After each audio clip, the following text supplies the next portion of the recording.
જય શ્રી કૃષ્ણ. કઝિન રસોઈમાં આજે આપણે પકોડા બનાવતા શીખીશું. આ પકોડાની વિવિધતા એ છે કે તે વધેલી ખીચડીમાંથી બનાવેલા છે. તે માટે જોઈશે ખીચડી, એક બાઉલ ચણાનો લોટ, એક સમારેલી ઝીણી ડુંગળી, લીલા ધાણા, કડી લીમડો, લસણ, આદુ મરચાંની પેસ્ટ, તલ, અજમો, ઝીણી વલિયારી અડધી ચમચી અને ચાટ મસાલો ને મીઠું માપસર. તળવા માટે તેલ. સૌ પ્રથમ આપણે ખીચડીને મિક્સરના બાઉલમાં લઈ લઈશું અને તેમાં 3 થી 4 ચમચી જેટલું પાણી નાખી અને તેને મિક્સરમાં ફેરવી દેવું.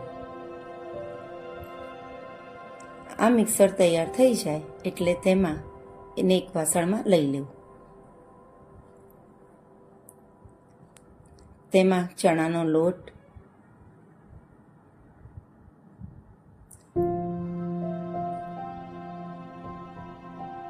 ઝીણી સમારેલી ડુંગળી, લીલા મરચાં, આદુ, લીલા ધાણા,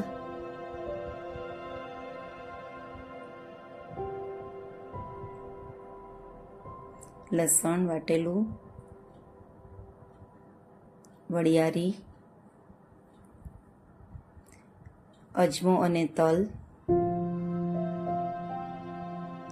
મીઠું અને ચાટ મસાલો. મીઠું ખીચડીમાં છે જ, તેથી મીઠું જોઈને માપીને નાખવું. કડી લીમડો. આ બધું સારી રીતે મિક્સ કરી લેવું અને આપણે પકોડાનું જે ખીરું બનાવીએ છીએ તેવી રીતે ખીરું બનાવવું. તેલ ગરમ મૂકી અને તેના પકોડા ઉતારવા.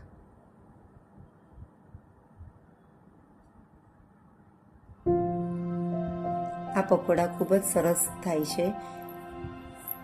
તૈયાર થઈ ગયા છે આપણા પકોડા. તમે જોઈ રહ્યા છો કેવા સરસ ક્રિસ્પી થયા છે અને તેને ઉપરથી ક્રિસ્પી છે, અંદરથી તમે જોશો તો પોચા અને જાળીદાર બનેલા છે. ખાવામાં ખૂબ જ સરસ લાગે છે. તેને આપણે ધાણા ફુદીનાની ચટણી સાથે કે કેચઅપ સાથે પીરસીશું. આજની રેસીપી કેવી લાગી તે મને જણાવજો.